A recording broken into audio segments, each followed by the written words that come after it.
Hey genius, welcome back to my channel. So genius, जो हमारा chapter चल रहा था वो था अपना liquidation of companies. Liquidation of companies में आज हम करेंगे प्रैक्टिकल क्वेश्चन नंबर 2। अब तक हमारी लिक्विडेशन ऑफ कंपनीज पर काफ़ी अच्छी जो है कमांड बन चुकी है, बिकॉज हमने जो इलस्ट्रेशंस किए थे लिक्विडेशन ऑफ कंपनीज के वो काफ़ी धीरे धीरे समझ के हमने एक एक क्वेश्चन काफ़ी टाइम लगाकर अच्छे से प्रेजेंट करके किया था। अब हम क्या करेंगे, अब जब हम इनके प्रैक्टिकल क्वेश्चंस और आगे जाके आरटीपी एमटीपी सॉल्व करेंगे तो हमारी जो है स्पीड, आज से ही हमारी जो स्पीड है धीरे करके क्या होगी, इंक्रीज होती चली जाएगी, है ना। और जो कंसेप्ट हमने जितने भी इलस्ट्रेशन के साथ साथ सीखे थे, जितने भी हमने धीरे करे थे, उनकी जो रिटेंशन है वो भी हमारे दिमाग में रहेगी। यही होता है फ़ायदा ज़्यादा इलस्ट्रेशंस क्वेश्चंस करने का, प्रैक्टिस करने का, जिससे कि जो चैप्टर है उसका रिटेंशन ज़्यादा देर तक रहे और हमारी जो स्पीड है वो भी इंक्रीज़ हो जाए। और यही तो चाहिए हमें एग्ज़ाम में। हमें क्या चाहिए, एग्ज़ाम तक हमें ये सारे कंसेप्ट याद रहें और जब हम क्वेश्चंस करें एग्ज़ाम में तो वो स्पीड जो है वो बहुत तेज़ हो, ताकि हमारा जो पूरा का पूरा पेपर है 100% अटेम्प्ट हो सके। तो चलिए आज हम करेंगे प्रैक्टिकल क्वेश्चन नंबर 2। फटाफट से इसके लिए अपनी कॉपी और पेन निकाल लीजिए। उसके बाद हम प्रैक्टिकल क्वेश्चन नंबर 2 को भी आसान बनाते हैं।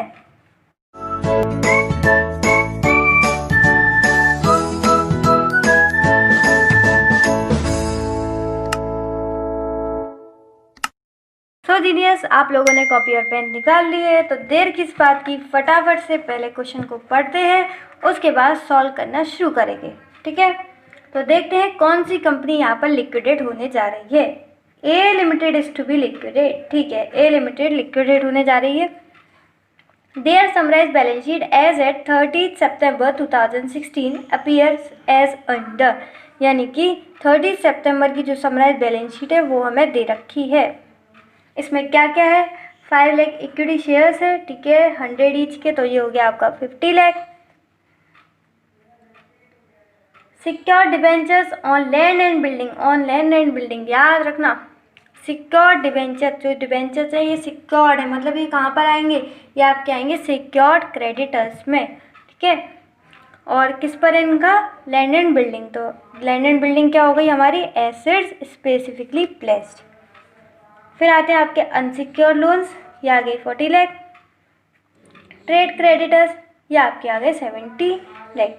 उसके बाद आपको एसेट्स दे रखे हैं लैंड एंड बिल्डिंग। ठीक है, ये लैंड एंड बिल्डिंग कैसी है, एसेट स्पेसिफिकली प्लेस, तो इस पर स्टार लगा दीजिएगा, बाद में जाके काम आएगा। अदर फिक्स्ड एसेट दे रखे हैं, करेंट एसेट दे रखे हैं, P&L account. Contingent liabilities for bill discounted और for excise duty demand. Excise duty demand किसको देते हैं बोलो, एक्साइज ड्यूटी अपन देते हैं इंडियन गवर्नमेंट को। तो गवर्नमेंट आ गया, क्या आ गया, गवर्नमेंट, यानी कि ये किस में जाएगा, ये जाएगा आपका प्रेफरेंशियल क्रेडिटर्स में। ठीक है, आगे बढ़े। ऑन इन्वेस्टिगेशन, यानी कि जांच पड़ताल के बाद क्या हुआ, it is found that the contingent liability, ये जो आपको कॉन्टिजेंट लाइबिलिटी दे रखी थी, are certain to devolve, devolve का मतलब होता है होना, यानी कि अब ये पक्का हो गई।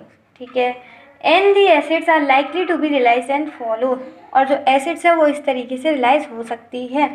लैंड एंड बिल्डिंग का ये अमाउंट हो सकता है, अदर फिक्स्ड एसेट का ये, करेंट एसेट का ये। Taking the above into account, ये सारी बातें समझते हुए हमें क्या करना है, prepare the statement of affairs. ये क्वेश्चन की रिक्वायरमेंट है कि हमें क्या बनाना है, स्टेटमेंट ऑफ अफेयर। देखो हमने 2-3 मिनट में ही जो है पूरा क्वेश्चन पढ़ लिया। क्यों, क्योंकि अब हमारी धीरे स्पीड बढ़ती जा रही है ना। तो चलो आओ फटाफट लिख दो कॉपी पर, लिक्विडेशन ऑफ कंपनीज क्वेश्चन कर रहे हैं, प्रैक्टिकल क्वेश्चन नंबर 2। क्या लिखेंगे, हेडिंग क्या कर रहे हैं हम, स्टेटमेंट ऑफ अफेयर्स बना रहे हैं ना। तो सबसे पहले हेडिंग डालेंगे स्टेटमेंट ऑफ अफेयर्स। ठीक है, स्टेटमेंट ऑफ अफेयर्स हम किसका बना रहे हैं, कौन सी कंपनी थी, A limited. Statement of affairs of A limited, ठीक है। कब बना रहे हैं? एज ऑन 30 सितंबर 2016, हमें डेट दे रखी थी 30 सितंबर 2016,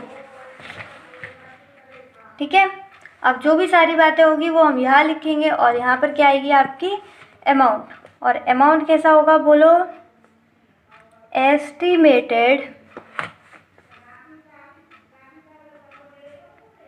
रियलाइजेबल वैल्यू, ठीक है।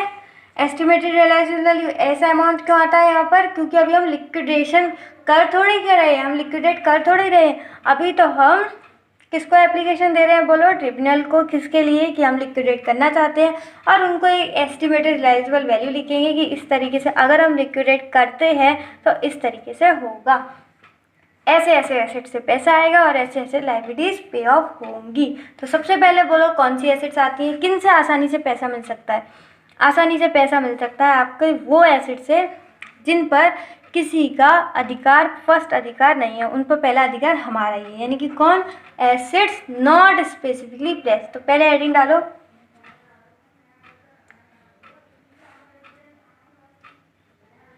एसेट्स नॉट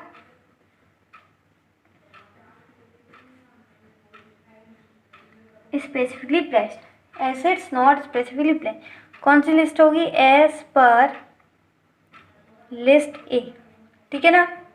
कौन कौन सी एसेट्स हैं? तो लैंड एंड बिल्डिंग तो थी नहीं, ये तो हमें याद है। बाकी आपकी अदर फिक्स्ड एसेट्स और करंट एसेट्स, ठीक है। P&L अकाउंट मत बोलना, इतने जीनियस हो तो आप। P&L अकाउंट बिकता थोड़ी है मार्केट में, कैसी बातें करते हो। तो पहले कौन सी आएगी बोलो? Other fixed assets. फिर नेक्स्ट कौन सी आएगी बोलो? Current assets. अब इनकी देखते हैं रियलाइजेबल वैल्यू कितनी है। अदर फिक्स्ड एसेट की आपकी 36 लाख, 36 लाख, और इसकी आपकी 70 लाख, यानी कि 70 लाख। अभी इसको इनर कॉलम में लिखेंगे, फिर जब इनका टोटल होगा तब आउटर कॉलम में लिखेंगे। तो 36 लाख और क्या था? 70 लाख, 70 लाख, 7, 8, 9, 10, ये हो गए आपके 1,06,000। तो इसको अपन बाहर लिख देंगे। अच्छा ये लाख है ना, तो आपका 1 करोड़ हो गया, 1,06,00,000, ठीक है। अब बोलो कौन आएगी? अब आएगी आपकी एसेट स्पेसिफिकली प्लेस्ड। तो नेक्स्ट डालो एसेट्स स्पेसिफिकली प्लेस्ड, ठीक है।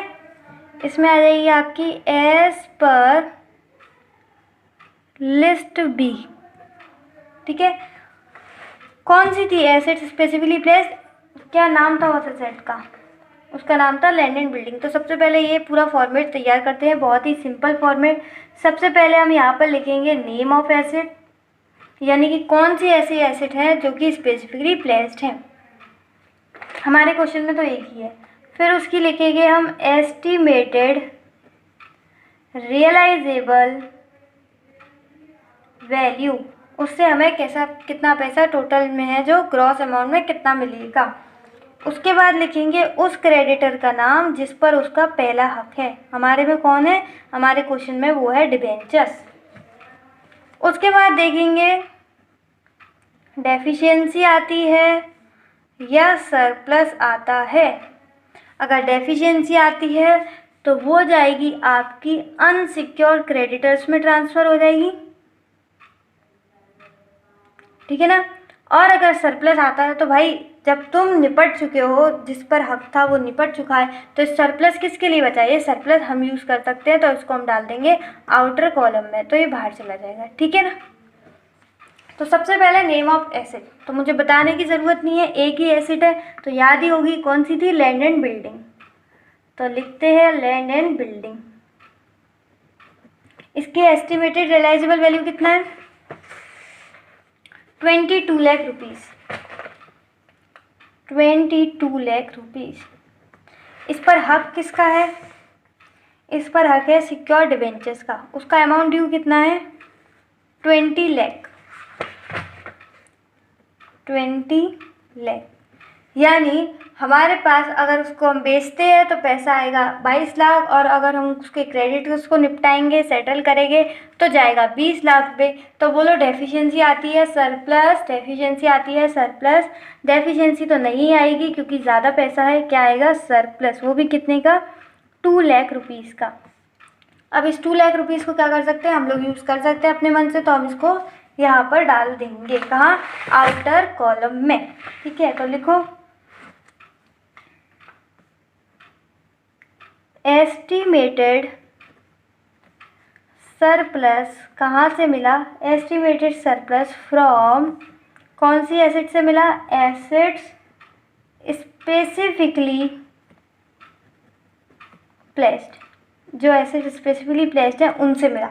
Estimated surplus from asset specifically placed, ठीक है, कितना मिला 2 लाख रुपीज़। तो ये आपका आउटर कॉलम में आ जाता है। ठीक है, तो सारी की सारी एसेट्स हो गई। तो एसेट में से जो स्पेसिफिकली प्लेस्ड नहीं है उनमें से इतना पैसा मिला, और जो स्पेसिफिकली प्लेस्ड है उन पे मिला तो इतना था, लेकिन ये निपटाने थे जिन पर इनका पहला हक है, तो हमें मिला सिर्फ और सिर्फ इतना। तो इनसे इतना मिला और स्पेसिफिकली प्लेस्ड सरप्लस से इतना मिला, तो टोटल कितना मिला, तो 106 और ये 2, तो ये मिल गया आपका 108। ठीक है, यहाँ पर लिखो, क्या लिखेंगे यहाँ पर हम, एस्टिमेटेड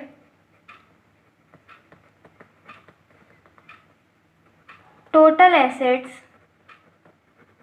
एस्टिमेटेड टोटल एसेट्स किन के लिए अवेलेबल है, अवेलेबल फॉर, सबसे पहले किसको मिलता है, प्रेफरेंशियल क्रेडिटर को। ये ऐसे क्रेडिटर जिन पर प्रेफरेंशियल राइट है। प्रेफरेंशियल क्रेडिटर्स, इसमें कौन आता है, एम्प्लॉयज़ ऑफ गवर्नमेंट, एम्प्लॉयज़ और गवर्नमेंट। हमारे जो क्वेश्चन है उसमें कोई एम्प्लॉयज़ से रिलेटेड तो कोई बात नहीं थी, लेकिन हाँ गवर्नमेंट से रिलेटेड बात थी, एक्साइज ड्यूटी, तो इसमें आ जाएगी आपकी एक्साइज ड्यूटी। ठीक है ना, उसके बाद आते हैं डिवेंचर होल्डर।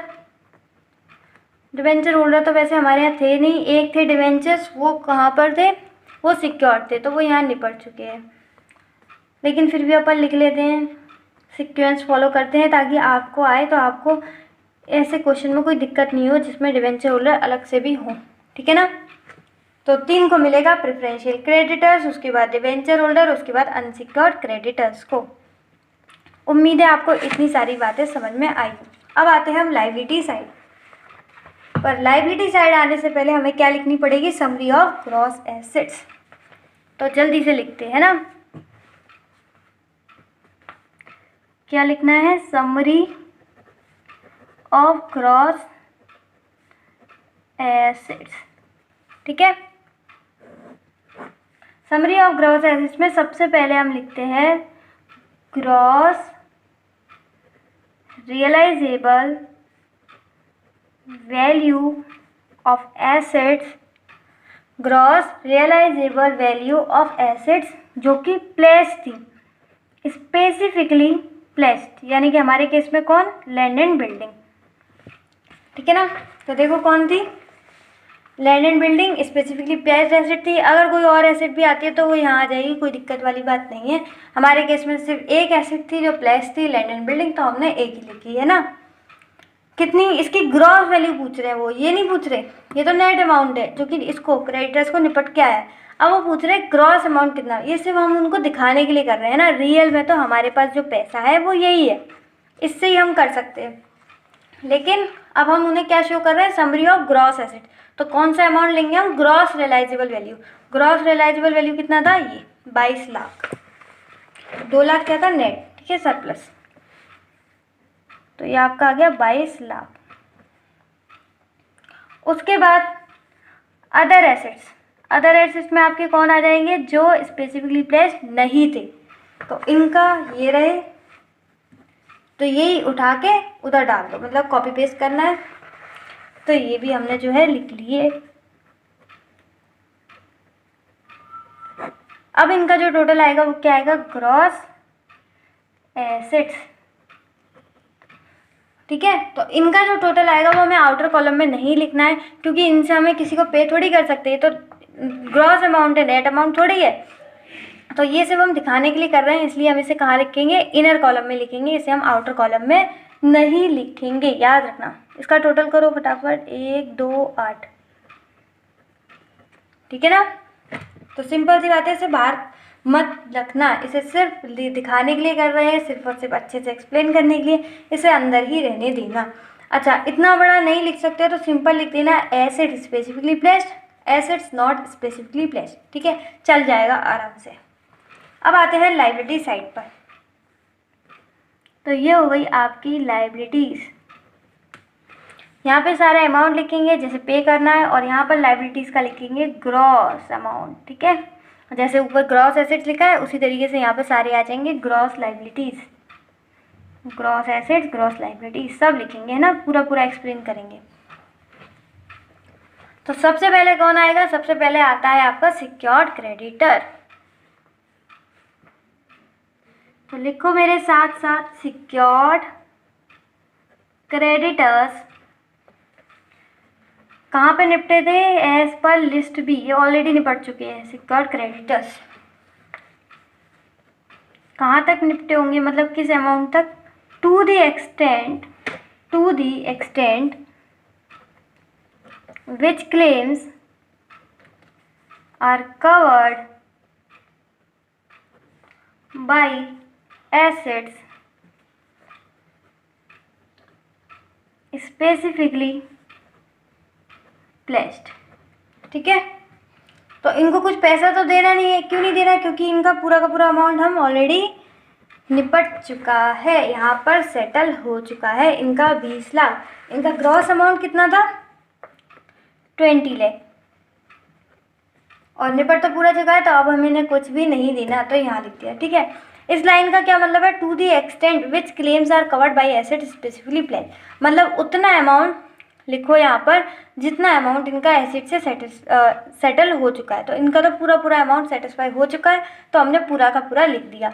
हो सकता था कि डेफिशिएंसी आती और इनका पूरा अमाउंट सेटल ना हो पाता, तो हम यहाँ पर उतना ही अमाउंट लिखते जितना सेटल हो जाता। सपोज करो हो सकता है लैंड एंड बिल्डिंग की वैल्यू आती 18 लाख और इनका अमाउंट था 20 लाख, तो 18 लाख यहाँ पर लिख देते क्योंकि ये तो सेटिस्फाई हो जाता। और 2 लाख कहाँ लिखते, क्या इन्हें हम देते, नहीं बिल्कुल देते, लेकिन 2 लाख हम देते इन्हें अनसिक्योर्ड क्रेडिटर्स में, क्योंकि मैंने आपको बताया है कि जब भी डेफिशिएंसी आती है तो बाकी का अमाउंट जो है आपको कहाँ मिलता है, अनसिक्योर्ड क्रेडिटर्स में। समझा इस लाइन का मतलब, इसलिए हमने यहाँ लिखा है कि टू दी एक्सटेंट, उतना ही लिखना है जितना आपका क्लेम स्पेसिफिकली प्लेज्ड एसेट से कवर हो गया हो। इस क्वेश्चन में तो 20 का 20 पूरा एसेट से हो गया था, लेकिन अगर हुआ होता 18 लाख तो हम यहाँ पर सिर्फ और सिर्फ 18 लाख लिखते, उतना ही अमाउंट लिखेंगे जितना स्पेसिफिकली प्लेज से कवर हो गया हो। अब आप ये बात कभी नहीं भूलेंगे, क्योंकि ये बात मैंने आपको 10 बार बताई है हर क्वेश्चन में।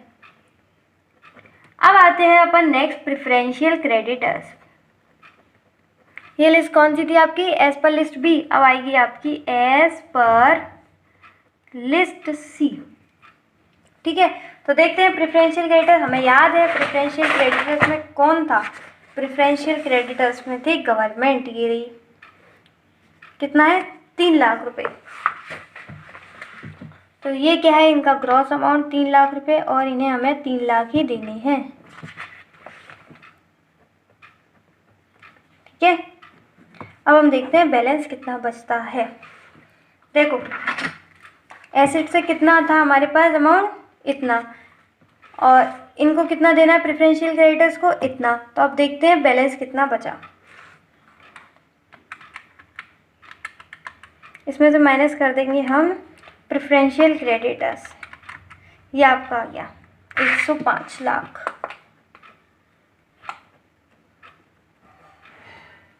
तो ये आपका बैलेंस बच गया। अब इस पर भी हम फटाफट से लिख देते हैं, ठीक है। लिखो मेरे साथ साथ, एस्टिमेटेड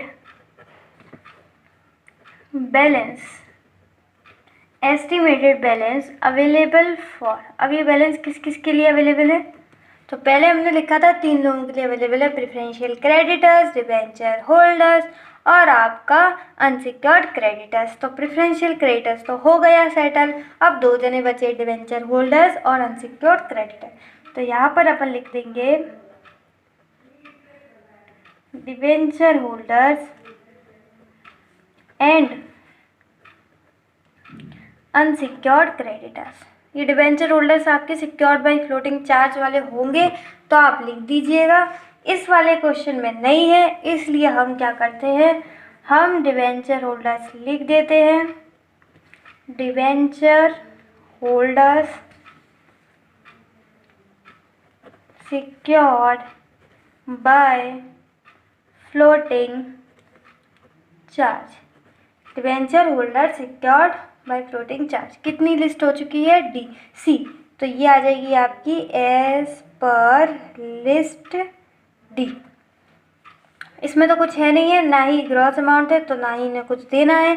लेकिन अगर आपके क्वेश्चंस में हो debentures holder secured by floating charge तो आप उसको यहाँ से माइनस कर दीजिएगा, और माइनस करके जो भी बैलेंस आए, यहाँ पर तो सेम जैसा है बैलेंस वैसे ही आ जाएगा, 105 लाख रुपए। ठीक है, अब ये जो बैलेंस है वो किसके लिए बचता है, एस्टिमेटेड बैलेंस अवेलेबल फॉर, कौन बचा बताओ, प्रेफरेंशियल क्रेडिटर हो गए, डिवेंचर होल्डर्स अगर होते तो उनको भी हम कर देते। अब कौन रह गया, तीसरा अनसिक्योर्ड क्रेडिटर्स, यानी कि ये अमाउंट बचा है आपका अनसिक्योर्ड क्रेडिटर्स के लिए। Estimated balance available for unsecured creditors. समझाना है कि ये जो अमाउंट है आपका दोनों के लिए बचा था, लेकिन ये कुछ था नहीं हमारे क्वेश्चन में, आपके में हो तो आप लिख दीजिएगा। और उसके बाद जो है ये अमाउंट बचता है। तो अब अपन लिखते हैं अनसिक्योर्ड क्रेडिटर्स। अनसिक्योर्ड क्रेडिटर्स, ठीक है। अब अनसिक्योर्ड क्रेडिटर देखते हैं अपने क्वेश्चन में। तो अनसिक्योर्ड क्रेडिटर में आपका आ जाता है अनसिक्योर्ड लोन, दूसरा आ जाता है ट्रेड क्रेडिटर, और तीसरा एक ये भी तो रह गया था, तो तीसरा आ जाता है बिल डिस्काउंटेड। ठीक है, तीनों चीज़ें आ जाती हैं। तो सबसे पहले लिखते हैं अनसिक्योर्ड लोन, ट्रेड क्रेडिटर्स और बिल डिस्काउंटेड। तो इसमें 3 चीज़ें लिखनी है, ठीक है, लिखो अनसिक्योर्ड लोन्स, ट्रेड क्रेडिटर्स और आपका कॉन्टिजेंट लायबिलिटी जो थी वो, तीनों आ गए। ठीक है, इसकी लिस्ट कौन सी होगी आपकी, इसकी लिस्ट होगी डी थी ना इससे पहले, तो ये आपकी आ जाएगी लिस्ट ई। तो अनसिक्योर्ड लोन का कितना अमाउंट है, इसका है 40, इसका है 70 और इसका है 2। 40, 70 और इसका है 2, 40 लाख, 70 लाख और आपका 2 लाख। तो 4 और 7 11 और 1 2, ये कितने हो गए आपके, ये टोटल हो गए आपके 112, है ना, सही है ना। तो ये आ गया आपका 112 लाख। इसको किसमें से माइनस करना है, इसमें से। तो यहाँ पे 105 दिखा रहा है, यहाँ पर 112। तो समझ में आ रहा है कि क्या आई होगी, डेफिशिएंसी, यानी कि माइनस में आने वाला है आंसर। तो देख 112 माइनस 105, तो सिंपल सी बात है, कितनी की आ गई आपकी, 7 लाख की। तो 7 लाख की, अगर आपको दिख ना रहा हो तो मैं आपको जूम कर देती हूँ इसे। ठीक है, ये रहा पूरा अनसिक्योर्ड क्रेडिटर्स के बारे में। अब ये जो 7 लाख आया ना, इसके लिए हमें लिखना है estimated deficiency as regards to creditors, पूरा लिखना है यहाँ पर। ठीक है, टू क्रेडिटर्स हो गया, पॉज कर लेना अगर नहीं हुआ हो तो। और इसका जो अमाउंट है, इसका ग्रॉस अमाउंट भी लिखना होगा हमें, तो यहाँ पर भी लिख देते हैं 112 लाख। अब इस जैसे ग्रॉस एसेट्स करे थे उसी तरीके से ग्रॉस लायबिलिटीज़ का भी फटाफट से क्या कर देते हैं, टोटल। तो 112 लाख प्लस ये आपका कितना है 20 लाख और आपका 3 लाख, ये आ गया 135 lakh.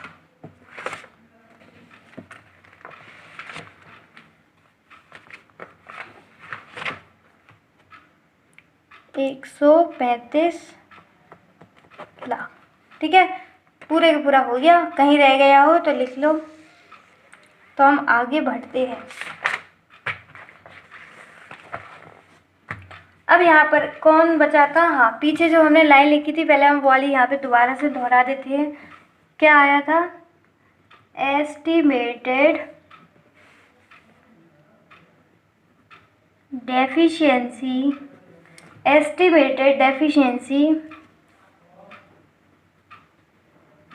As regards to creditors, ठीक है। Estimated deficiency as regard to creditor कितनी आई थी, 7 लाख। 7 लाख डेफिशिएंसी है तो किसमें होगी, माइनस में। अब आ जाते हैं आगे, ठीक है। इसके बाद कौन आता है, अब आते हैं आपके बचे हुए शेयर होल्डर, क्योंकि अनसिक्योर्ड क्रेडिटर्स के बाद कौन होंगे, शेयर होल्डर। तो पहले आ जाएगी आपकी प्रेफरेंस शेयर कैपिटल, ठीक है। तो इस वाले में तो कोई प्रेफरेंस शेयर कैपिटल थी नहीं, कितनी लिस्ट हो गई थी आपकी, ई तक हो गई थी ना, तो ये आ जाएगी आपकी एफ। प्रेफरेंस शेयर कैपिटल इसमें थी नहीं तो हमने कुछ लिखा नहीं, अगर आपके क्वेश्चन में हो तो आप लिख लीजिएगा, ठीक है। उसके बाद आते हैं आपके प्रेफरेंस के बाद लास्ट बचा आपका equity share capital. List F तक हो गया, एज पर लिस्ट जी कितनी है देखते हैं। तो ये है आपके 5 लाख इंटू 100 50 लाख, ये क्या हो गया, ये 50 लाख होगी तो ये 5 लाख इंटू 10 होना चाहिए, ठीक है। तो 5 लाख इंटू 10 ये आ गया आपका 50 लाख। तो 5 lakh equity shares of ₹10 each, आपके में भी 100 लिखा हो तो उसे ठीक कर लेना।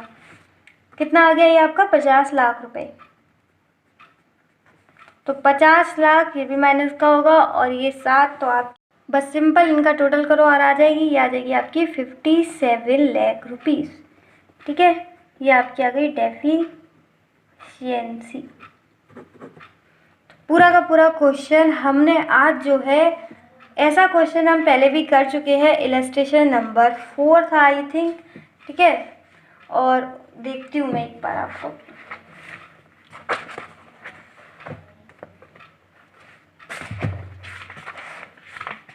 ये रहा इंसॉल लिमिटेड वाला, हाँ यही था एकदम सेम। अगर आप देखो तो सेम है, वहाँ पर भी लैंड एंड बिल्डिंग पर ही वो था और स्टेटमेंट ऑफ अफेयर्स ही हमें बनाना था। ये भी सेम देखो, बिल डिस्काउंटेड एक्सिडिटी एकदम सेम लग रहा है ना, हाँ बिल्कुल। और हाँ ये भी चीज़ देखो, यहाँ पर 2850 था डेफिशिएंसी और हमारी जो डेफिशिएंसी आती है वो 5700, यानी बिल्कुल डबल अमाउंट। आप हर चीज़ देखोगे वहाँ 2.5 लाख मतलब 2,50,000 शेयर्स थे और हमारे यहाँ भी क्या है 5 लाख, यानी कि हर उन्होंने क्या किया है, जो भी वैल्यूज़ है उनको डबल करके आपको क्या करने की कोशिश करी है, नहीं पागल बनाने की नहीं कोशिश करी, उन्होंने आपको प्रैक्टिस कराने की कोशिश करी है। सेम क्वेश्चन एकदम दिया है, लेकिन कैसे सेम क्वेश्चन दिया है आपको, सिर्फ और सिर्फ वैल्यू डबल करके। उनकी 2850 आ रही है डेफिशिएंसी और हमारी 5700, क्योंकि उन्होंने जितनी भी सारी चीज़ें उनको डबल कर दिया है। तो इलस्ट्रेशन नंबर कौन सा है 4 और आपका प्रैक्टिकल क्वेश्चन नंबर 2। अगर आपको प्रैक्टिकल क्वेश्चन नंबर 2 में कोई भी दिक्कत आई है आज करने के बाद, वैसे तो मुझे लगता है समझ में आ गया हो, तो इलस्ट्रेशन नंबर 4 वाली जो वीडियो है दोबारा से देख लीजिएगा, आपके छोटे छोटे जो डाउट्स होंगे वो सारे क्लियर हो जाएंगे। उसके बाद भी नहीं है कोई दिक्कत तो आप मुझे कमेंट सेक्शन में बता दीजिएगा, है ना। अगर कुछ रह गया है तो देख लीजिए। और हमारी स्पीड जो है वो रियल में धीरे धीरे करके बढ़ रही है, आपको दिख रहा है। आपको भी ऐसे ही मेरे साथ साथ धीरे धीरे करना है। धीरे धीरे करने से क्या होता है, जो माइंड है उसमें ज़्यादा देर तक रिटेन रहता है और हमारी रिटेंशन पावर बढ़ती है अगर हम कोई चीज़ धीरे धीरे पढ़ते हैं तो, है ना। और हमें तो एग्ज़ाम तक ये सारी चीज़ें याद करनी है, तो इसलिए मैं आपको धीरे धीरे कराती हूँ। फिर धीरे धीरे धीरे करके जैसे जैसे ज़्यादातर क्वेश्चंस करेंगे उससे आपकी दो बातें होंगी, क्या क्या, रिटेंशन पावर भी बढ़ेगी और ज़्यादा देर तक रिटेन भी रहेगा, और क्या होगा, आपकी जो स्पीड है वो भी इंक्रीज़ हो जाएगी। तो एग्ज़ाम में हम 100% पेपर जो है अटेम्प्ट कर पाएंगे, है ना। तो इसी के साथ अब मैं कल मिलती हूँ बाद में आपको नेक्स्ट वीडियो में। आप जो इस वीडियो का फीडबैक है, मुझे किस तरीके से एक्सप्लेनेशन लगी, वो मुझे कमेंट सेक्शन में ज़रूर दीजिएगा। और अगर ये वीडियो हेल्पफुल है तो फटाफट से जो लाइक बटन है उसको हिट कर दीजिएगा, ठीक है ना। तो इसी तरीके से खुश रहिए, मुस्कुराते रहिए। मिलते हैं नेक्स्ट वीडियो में, तब तक के लिए bye bye, be happy all.